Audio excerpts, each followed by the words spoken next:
Hare Krishna, Radhe Radhe. My devotees and my friends, मुश्किल नहीं है कोच, अगर ठान लीजिए, बस एक बार दिल का कहा मान लीजिए। It is not difficult if you decide to do something once you accept the heart. मैं आपका JPPM गोकर्ण परम पूज्य महाराज एक छोटी सी कहानी के साथ सीखते हैं हर दिन कुछ नया। एक गांव में एक गड़रिया था। उसके पास 50-60 बकरी थी। उनको चराने के लिए वह रोज जंगल जाया करता था।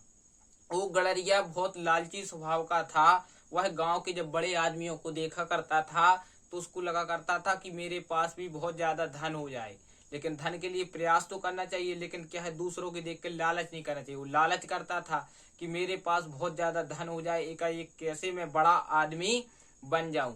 तो गड़रिया बहुत ज्यादा इसमें लालच करता था। यह करते करते उसे बहुत दिन हो गया। एक दिन की बात है कि वह बकरी लेकर जंगल की ओर गया, और ज्यों ही जंगल की ओर गया तो उसने एक रास्ता देखा कि उसमें हरा चारा लगा था। उसने सोचा बकरियों को यहाँ ज्यादा चराएंगे और इस रास्ते में जाएंगे तो बकरियां मोटी ताजी हो जाएंगी, जल्दी मेरी बकरियां बढ़ जाएंगी। वह विपरीत रास्ते में चला गया, जो जिस रास्ते में कभी गया नहीं था। उस रास्ते में गया तो बहुत दूर निकल गया। वह जंगल में रास्ता भटक गया। एकाएक आंधियां चलने लगी, जोर जोर से वर्षा होने लगी, तूफान आदि आने लगा।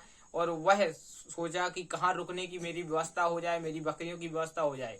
तभी उसे एक गुफा दिखाई पड़ी, और उस गुफा में वह गड़रिया रुक गया, और वहीं पर उसने पास में अपनी सारी बकरियों को बांध लिया। उस गुफा में वो लेटा था। उसने अचानक क्या देखा कि वहां पास में कम से कम 200-300 भेड़ हैं। और जब भेड़ों को देखा तो उसने सोचा इतनी सारी भेड़ अगर मुझे मिल जाएंगी तो मेरी 50-60 बकरियां इनके सामने किसी काम की नहीं है।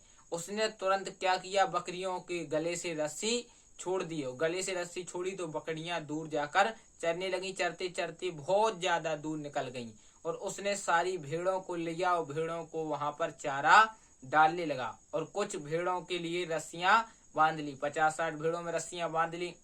अब ज्यों ही वह भेड़ों को घर ले जाने के लिए हाँकता है, उनको आगे करता है, तो एक भेड़ यहाँ जाती है, एक भेड़ वहां जाती है। धीरे धीरे सारी भेड़ निकल लेती हैं। उसके पास बिल्कुल थोड़ी सी भेड़ बचती हैं, और वह पश्चाताप करने लगता है कि मेरी बकरियां की तो कीमत बहुत ज्यादा थी, लेकिन यह भेड़ भी मेरे हाथ से चली गई।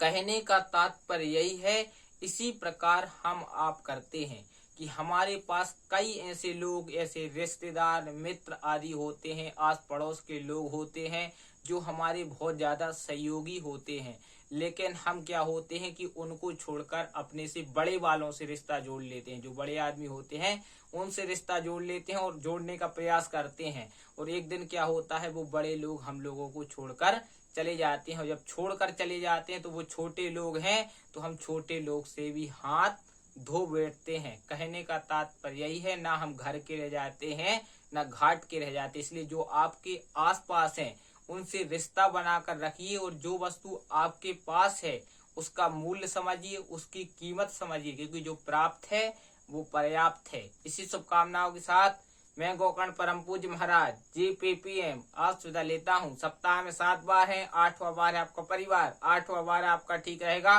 तो 7वां बार आपके सुखद रहेंगे। जिसने कहा कल समय गया टल, जिसने कहा परसों बीत गए बरसों, जिसने कहा आज उसने के राज। प्रेम से बोलो हरे कृष्णा, राधे राधे।